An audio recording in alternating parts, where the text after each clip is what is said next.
Hi everyone, in today's video I'm going to show you how to paint watercolor honeysuckle. Honeysuckle is one of the birth month flowers for the month of June, and I cannot wait to show you how I painted this piece. For this project we are using a piece of 140-pound cold press watercolor paper. This is Arche. I'm also using my limited palette with sap green, indigo, cerulean, magenta, and cad yellow.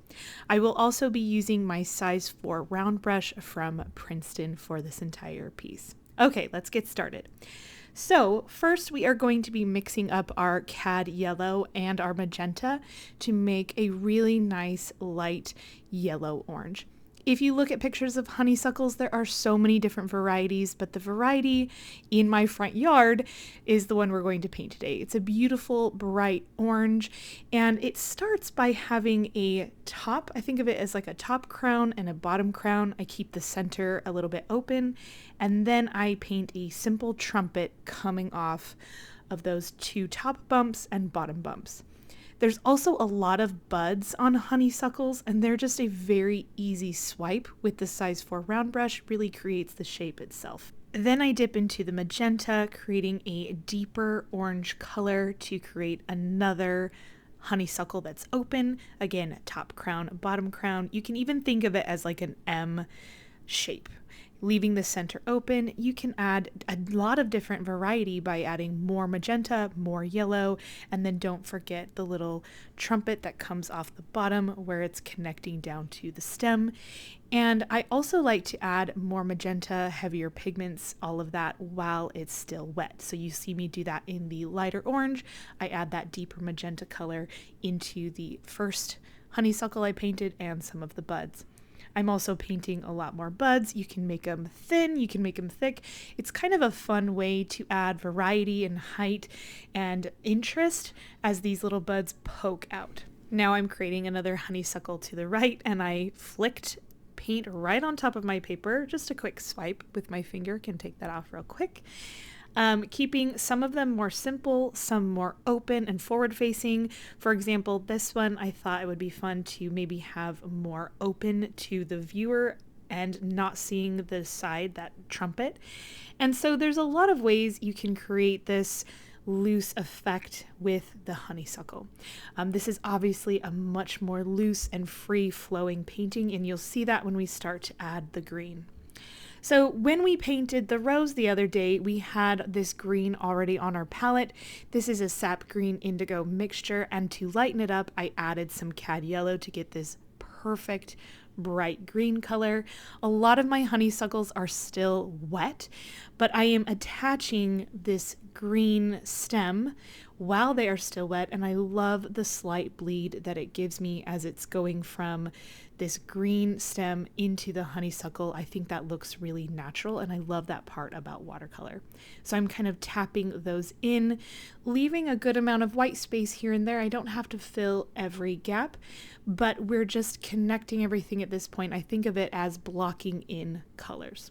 Now we are going to paint the leaves, and the leaves on a honeysuckle are some of my favorite. They're so textured and round and clumped together. They're on the smaller side, so we can use our size 4 round brush and kind of scrub at the paper in a random and rough way to get the shape of the leaves. Now, the way that this is going to look nice is if we utilize, again, some of that white space. You can see I'm getting lots of textures. I'm creating gaps in some areas. I'm not just filling it in. And this green now has a lot more indigo in it. So another one of my tricks is I will start with a more yellow green, then dip into a darker green that has indigo, and then I pick up water. So I have a lot of dimension between light green, dark green, watery greens, more pigmented greens, all within the same painting, the object that I'm painting, and I'm doing it so quickly because I want that wet into wet as everything is connecting. While I have my greens that are attached to my honeysuckles still wet, I am also tapping some of my deeper green into those areas as well because I love a nice blend. And as everything is starting to dry and my paper is more damp, it's a more gradual blend, which I really, really love.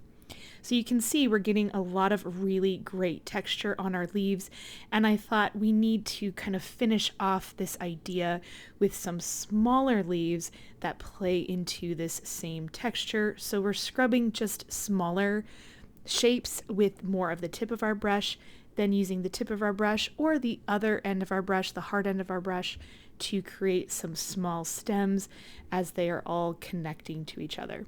I don't personally mind if there's no stems because I like the idea of implied lines, but I think a few small stems really helps connect all of this greenery and lets the viewer know that this is not just a green blob, but it's actually leaves underneath the honeysuckle. At this point, I love where the greenery is, so we're going to leave it alone and finish off the honeysuckle. I feel like with all of the detail we've added, we kind of lost where the centers of our honeysuckle are. And so with a light wash of magenta, but it's still pretty pigmented, I can use some of this color to highlight just around the centers of the honeysuckles, and I feel like it really makes them pop and the viewer can see, oh, there they are, there's the center. And then with that color on my brush, I can add a few details to the buds as well where they connect to the greenery. Now we are going to focus on painting the beautiful centers of honeysuckles because they have these stamen that just pop so far out and it makes them really truly look like a honeysuckle. So mixing some cad yellow into my magentas so it's more of an orangey yellow color, I painted 2 or 3 long stems coming out of each of the centers. Some of my centers are not going to be able to be seen as much with this yellow color because they're more tucked in, but now I'm adding some magenta and indigo together to get the little filament on the end of the stamen.